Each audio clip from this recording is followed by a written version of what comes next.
jafoliq mehnat qilishning natijasida o'tirg'i chiqqan manzarani faqat birli so'z bilan ifodalasak, bakmo hashamatlikdir.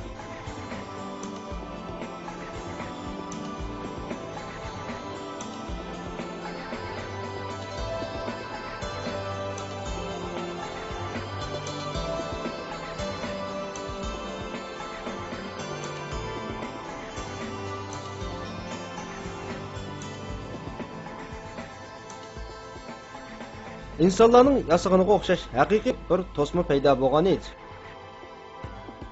Diqqat qilinsa, qunduzlar to'smalarni ichiga egilgan bir tirnoq shaklida yasamoqda. Bu tasodifiy holda yasalib qolgan bir shakl emas. Chunki so'ning besimiga qarshi eng yaxshi bardoshlik beradigan to'sma shakli ichiga egilib yasalgan to'smalardir.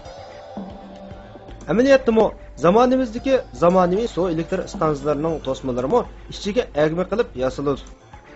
Qisqasi, qunduzlar insoniyatning vaqtning o'tishi bilan qo'lga keltirgan binokorlik texnikasiga tug'ilgan dastlabki kunidan boshlab ega edi. Undaqda ularga bu texnikani kim o'rgatgan? Shubhasiz bir jonliq tasodifiy holda to'sma yasash mahoratiga ega bo'la olmaydi.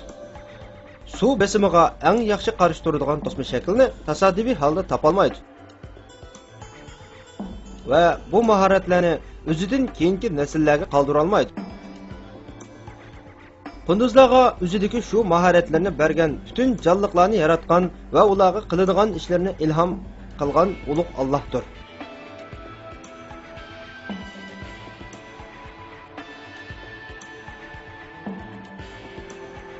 Qunduzlarning bu cho'ng to'smini yasashdagi maqsadi ichiga uvusini yasay oladigan darajada bir ko'lga ega bo'lishdir. To'sma yasash bilan birlikda bir tarafdan o'zlari uvularini yasaydi. Uva ko'l qirg'iqining quruqlikqa yaqin bir yeridadir. Yuqoridan qaraganda bir o'tun do'sida ko'ringan uva aslida nihoyat yaxshi loyihalangan edi.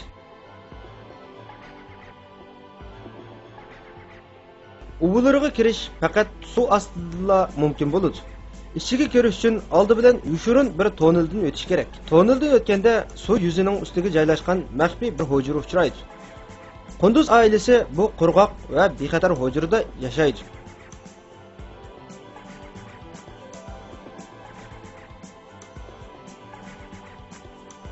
Ba'zida qunduzlar uvularini ikki qavatli qilib yasaydi. Birinchi qavati kirish eshigi va zal. İkinci qavati bo'lsa oshxona va yotoqxona qilib ishlatiladi. Bir qunduz uvasining ikki ayrim suv osti kirish yo'li va bir dona turistga joylashgan havo almashtirish kanali bor. Bu mo'jizalik uvining ichidagi qunduzlar ham sirtqi xatardan o'zini qo'g'digan, hamda rohat bir uyga erishgan bo'ladi.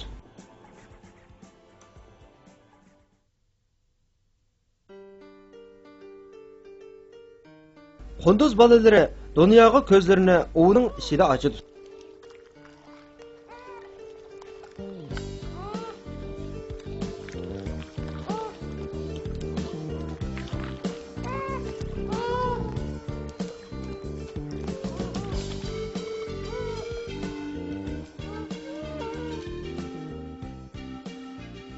Bir oz cho'ng'ayganda bo'lsa, sirtqa chiqishga va dunyoni tanishga boshlaydi.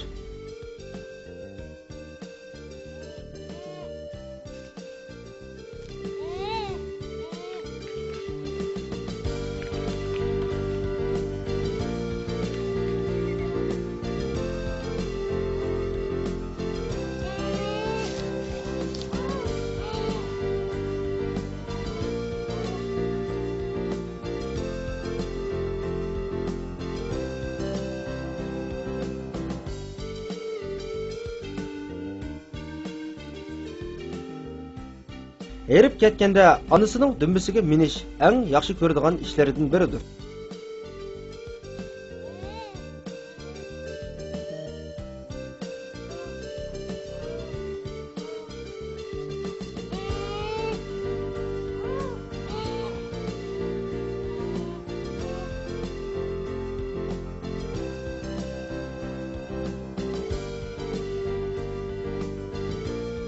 Qunduzlar barpo qilgan ko'lning cho'nqurligi ba'zi vaqtlarda 3-4 metrga yetib boradi. Uvularini yasash uchun bunchalik cho'nqur bir suvga ehtiyoj yo'q edi. Ondaqda nima uchun bundaq cho'nqur bir ko'lni barpo qildi?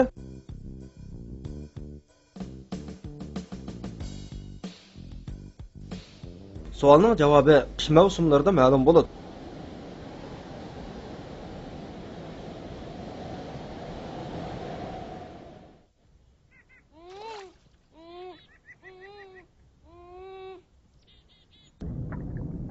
Agar xilili cho'nqur bo'lmasa, muz tutish ko'lning taktiga qadar yetib boradi va butun ko'l bir muz ko'piga aylanib qoladi.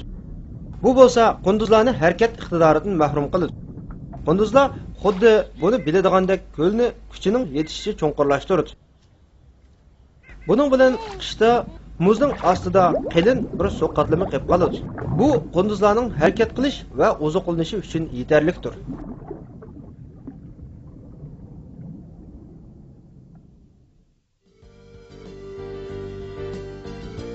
O'ylab ko'rilsa, qunduzlarning haqiqatanmi darajadan tashqari bir ish qilganligi ma'lum bo'ladi. Bu kichik jonliqlar nurg'unlagan insonlarning mukammal darajada bir injenerlik kasbini o'qimasdan bajarolmaydigan bir ishni ro'yobga chiqarmoqdadir. Undaqda buni ularga qildirgan kim?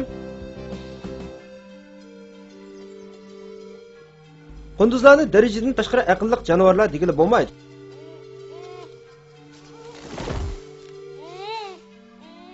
Ondaqda bu kichik jonliqlar alohida suv kirish eg'izlariga, havo almashtirish kanallariga ega o'rinlarni qandoq layihalagan?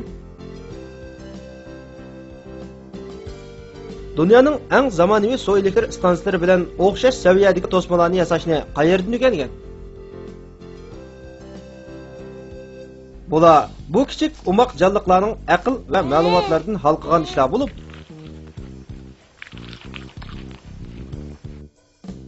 aniq ko'rinib turibdiki, bular elib borgan ishlarni ularga qildirgan buyuk bir qudrat egasi bordir. Bütün jonliqlarni yaratgan va ularga o'zi yashagan muhitga qarab harakat qilishni ilhom qilgan ulug' Alloh qunduzlarga mukammal to'smalar va o'g'larni yasashni ilhom qilgan.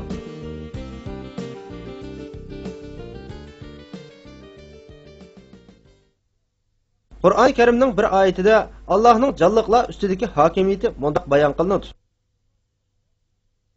Osmonlardagi va zemindagi hamma Allohningdir va Allohga bo'ysunguchidir.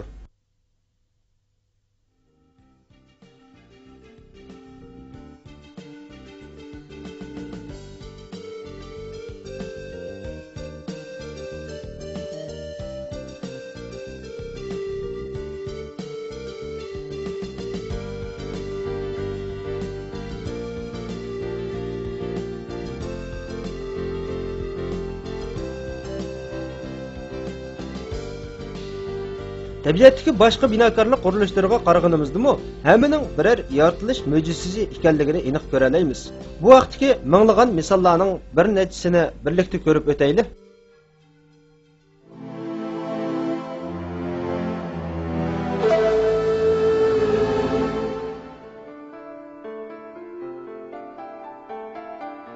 Issiq balvoq cho'mililari issiq davlatlarda yashaydigan bir xil cho'mili turi bo'lib, kollektiv holda yashaydi va o'zlariga g'oyat zo'r o'g'larni yasaydi.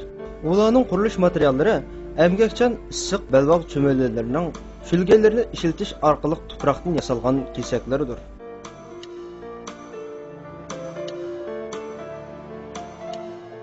Bir issiq balvoq cho'milisining uvisining egizligi 3-4 metrga yetadi.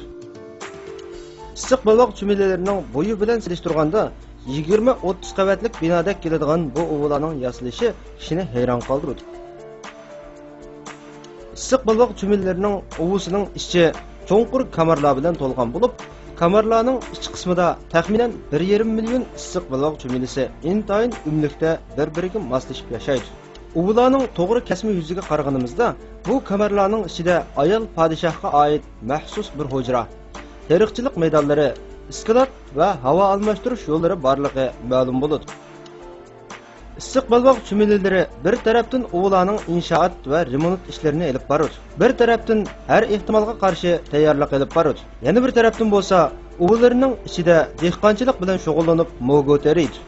Bunchalik ko'p bir nopsning bir yerda yashay olishi intayin muhim bir shartga, ya'ni o'g'larning issiqlik va nam tamponligining kontrol qilishiga bog'liqdir. Bu masalani hal qilish uchun qo'llangan chora bakmi mukammaldir. Issiq balvoq cho'milisining uvisiz turish